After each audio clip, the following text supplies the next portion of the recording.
Le nombre d'hommes vierges à 30 ans n'a jamais été aussi élevé de toute l'histoire. Un homme sur 3 de moins de 30 ans affirme ne pas avoir eu de rapport sexuel dans l'année. Mais du coup, pourquoi est-ce qu'on a une telle stat, sachant que nos grands-parents à notre âge, ils avaient déjà une famille et des enfants? Eh bien c'est simple, les médias nous ont manipulés. Le monde moderne a mis les femmes sur un piédestal. À travers les séries et les films qu'on a vus, on nous a mis dans la tête qu'attirer les femmes devait être notre but premier dans la vie en tant qu'homme. Qu'il était normal d'avoir peur de parler à une fille qui nous plaît. Mais Samy, pourquoi ils auraient fait une sauce pareille? Parce qu'un homme qui se soucie des femmes, c'est bon pour l'économie. Au lieu de penser à gagner de l'argent, il va le dépenser dans des fringues, des verres en boîte de nuit, des produits de beauté, etc. Tout ça dans le but d'attirer les femmes. Bon, c'est bien beau tout ce blabla, mais au final, on a toujours ce problème. La plupart des hommes galèrent avec les femmes. Et les conséquences de ça sont désastreuses. Une partie des hommes décident de littéralement baisser leurs critères et d'opter pour des femmes qui ne sont pas forcément attirantes à leurs yeux, mais bon, c'est mieux que de rester solo. Ou sinon, t'as une deuxième partie qui eux décident d'abandonner et de se réfugier dans l'EP et dans l'OnlyFans, etc. Et frérot, pour être honnête avec toi, j'ai failli en faire partie. Mais c'était avant que je tombe sur un concept qui a changé ma vie et m'a redonné espoir, c'est le mal avantage. J'ai compris qu'il était normal de galérer avec les femmes quand on est jeune, parce qu'on vit sur une timeline totalement différente. Mais tout d'abord, pour comprendre cette timeline, tu dois comprendre ce que c'est la SMV. SMV, c'est la valeur sur le marché de la séduction. Plus elle va être élevée, et plus tu vas être attirant aux yeux des femmes. Si on regarde sur ce graphe l'évolution de la SMV des femmes au fur et à mesure de l'âge, on remarque plusieurs choses. La première, c'est qu'elles atteignent leur pic d'attractivité dans le début de leur vingtaine, aux alentours des 22 ans. C'est l'âge où elles sont à la puberté et sont le plus attirantes. Elles ont leur forme, elles sont totalement développées. Et ça se passe jusqu'à leurs 25 ans où elles commencent à décliner. Sachant cela, on se rend compte que le plan donné par la société est parfait pour elles. Première chose qu'on va nous dire, entre 18 et 25 ans, c'est de profiter. Et c'est le meilleur moment pour les meufs. C'est là où elles attirent le plus de mecs, elles ont la plus haute valeur sociale. Ensuite, de 25 à 30 ans, généralement, on va te demander de paniquer et de te poser le plus rapidement possible, de te marier avec quelqu'un. Pour elles, c'est très bien parce qu'elles profitent que leur SMV soit encore assez haute pour sécuriser un mec. Et l'objectif est de faire des enfants le plus rapidement possible après 30 ans pour ne pas louper leur période de reproduction. Ce plan est celui qu'ont suivi énormément de meufs. Or, pour nous les hommes, cette timeline est totalement différente de la SMV des femmes. Dans un premier temps, entre nos 18 et nos 25 ans, notre SMV est plus basse. On a très peu de valeur aux yeux de la société. On n'a pas d'argent, on n'a pas un physique spécialement imposant, on n'est pas masculin, on n'a pas d'expérience dans la vie. C'est que à partir de 25 ans et notamment entre 25 et 30 ans, qu'on commence à voir une sorte d'augmentation de notre SMV. C'est là où on va commencer à gagner l'attention des femmes. Pour vous donner un petit peu le contexte, c'est de 20 ans à 25, c'était un petit peu les années galères. Ce n'est qu'après 25, 26, 27 que j'ai commencé à récolter les fruits de mes efforts. Et puis enfin, à partir de notre trentaine, c'est là où les hommes, ils atteignent leur pic de SMV et plus particulièrement aux alentours des 35 ans. Et nous, contrairement aux meufs, on peut maintenir ce pic-là jusqu'à nos 45-50 ans si on décide de prendre soin de nous. Cette différence de SMV, elle est assez simple. Les femmes sont jugées en grande partie à 80% sur leur apparence physique. Tandis que les meufs, elles vont certes regarder ton physique, mais elles vont aussi te juger sur plein d'autres critères. Ton succès, ton expérience, ta masculinité, ton caractère. Et tous ces traits-là, c'est des choses qui prennent des années à développer quand on a un mec. Et c'est pour ça que la plupart des stars les plus attirantes aujourd'hui sont soit dans leur trentaine, dans leur quarantaine, voire dans leur cinquantaine.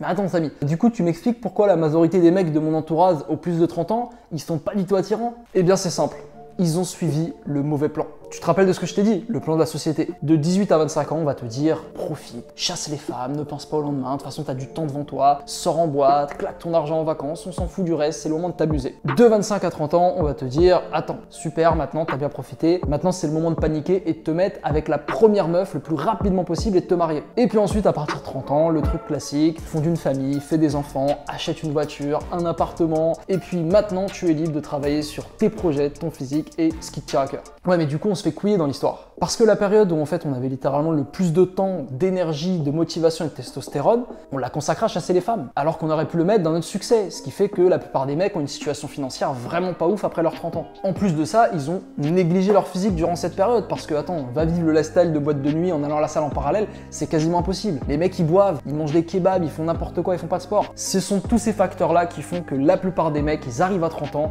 et ils sont beaucoup moins attirants que quand ils en avaient 20.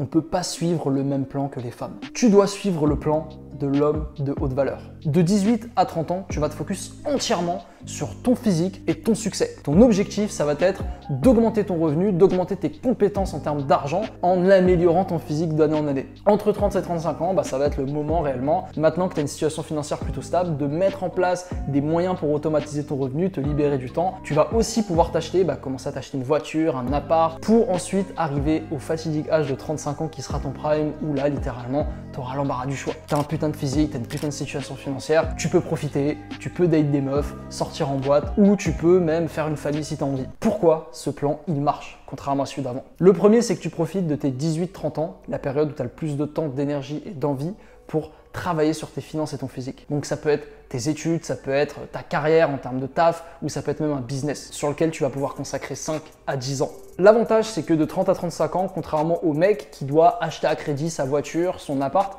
et toi, normalement, tu as un niveau de finance qui te permet d'acheter comptant. Ou alors d'être dans une situation financière tellement bonne que ça te pose aucun problème d'acheter un asset. Et tu vas pouvoir acheter la maison dont tu as vraiment envie et pas juste la maison que ta femme a voulu que tu prennes. Et puis enfin, à 35 ans et plus, c'est là où tu as ton prime. C'est là où la meuf que tu vas rencontrer, la meuf que tu vas marier, sera la meilleure, ta meilleure option possible, d'accord? Et ça t'évitera d'avoir les regrets de la plupart des mecs qui se posent dans leur vingtaine et qui se rendent compte dans leur trentaine qu'ils sont plus attirés par leurs femmes. Mais Samy, du coup, si je comprends bien là avec tout ce que tu me dis, les femmes elles sont superficielles. Et toi alors? Il y a plein de meufs pas attirantes qui sont célibataires et qui rêveraient de sortir avec toi là, des meufs en surpoids, des meufs qui pèsent 120 kilos. Pourtant toi, t'as juste envie de gérer les meufs qui t'attirent. Toi aussi, t'es superficiel. Et c'est normal parce que c'est quelque chose de rare que la plupart des hommes ne peuvent pas avoir. Et les meufs fonctionnent exactement pareil. Elles veulent un mec que la plupart des autres meufs veulent et ne peuvent pas avoir. Autrement dit, ce mec-là, c'est un mec complet qui coche toutes les cases, qui ait une bonne situation financière, qui soit attirant, qui ait du caractère, de l'expérience, qui sache parler aux femmes, tous ces traits-là qui prennent du temps à acquérir. Les femmes sont des objets de beauté. Et nous, les hommes, on est des machines à succès. Construire un business, monter une carrière rentable, ça peut prendre plus de 10 ans. Et comprendre que les meufs, elles peuvent pas se permettre de sacrifier toutes ces années. Parce que comme je t'ai dit, leur SMV est limité. Après 25 ans, elles commencent à décliner. Elles ne peuvent pas se dire, ok, je vais me poser pendant 10 ans, je vais pas sortir de chez moi et monter un business. Non, les meufs n'ont pas ce luxe-là. Ce qui fait que pour obtenir le lifestyle qu'elles veulent, pour obtenir le conte de fées dont elles rêvent, elles ont besoin d'un mec. Et c'est la chance qu'on a par rapport aux femmes. C'est que n'importe quel homme peut devenir un 10 sur 10. Et si tu ne me crois pas, là, vas-y, je vais te donner un choix. Qui est-ce que tu prends entre Oprah Winfrey, qui est une meuf pas forcément très attirante, mais qui a accompli, qui a énormément d'argent, de succès, de statut, ou alors une meuf qui vit chez ses parents, qui n'a pas de travail, mais qui est une 10 sur 10. Qui tu vas prendre? Ah bah oui, Oprah Winfrey parce qu'elle a de l'argent et moi je vais pouvoir prendre son argent. Ferme ta gueule, t'es un loser. Non, tu vas prendre la 10 sur 10, comme 95% des mecs dans ce monde. Alors que l'inverse est possible pour un mec. Un mec pas beau, qui n'a pas une bonne génétique à la naissance. Il peut, s'il travaille suffisamment dur sur son succès, son physique, sur son caractère, il peut finir par choper les meufs les plus belles possibles.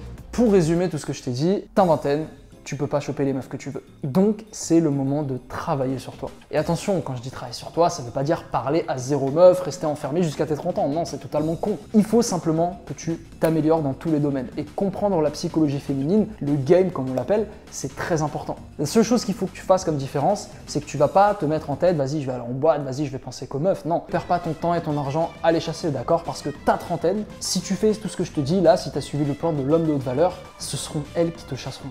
Mes amis, moi, si je veux une famille, ça fait comment? Pas d'inquiétude, frérot. Les femmes, oui, elles doivent se presser pour avoir des enfants et faire une famille parce qu'elles ont cette période de reproduction. Si elles ont des enfants après un certain âge, elles ont plus de chances de faire des fausses couches. Alors qu'un mec, il peut avoir un môme à 80 balais. Regarde juste Al Pacino, je sais pas si tu vois, il a un môme là à 85 ans je crois. Oui mais Samy, si j'ai 50 ans et j'ai un enfant, on va être fatigué pour l'élever. Eh ben non, parce que vu que tu as travaillé sur toi pendant ta vingtaine et que tu as réussi dans ta trentaine à assurer un revenu stable où t'as pas besoin de travailler plus de 2 heures par jour, ça te donne énormément de temps en fait pour t'occuper de lui et pour te reposer. Et c'est exactement ce qu'a fait Vincent Cassel, un acteur célèbre. Il a largué Monica Bellucci parce qu'elle était un peu trop vieille à son goût.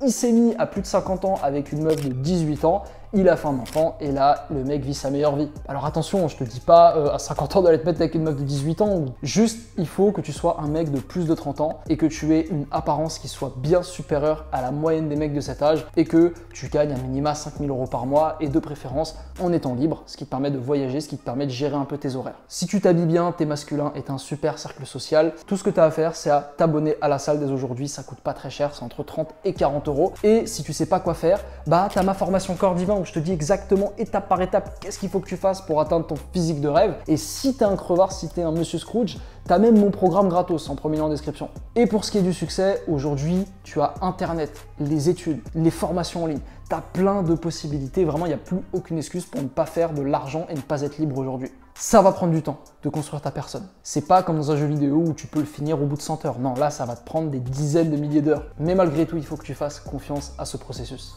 Et si tu ne crois pas, après tout ce que je t'ai dit dans cette vidéo, que les hommes sont plus attirants après leurs 30 ans que dans leur vingtaine, regarde juste l'évolution de Daniel Craig, l'acteur de James Bond. Quand il était jeune, franchement, il ressemblait à rien.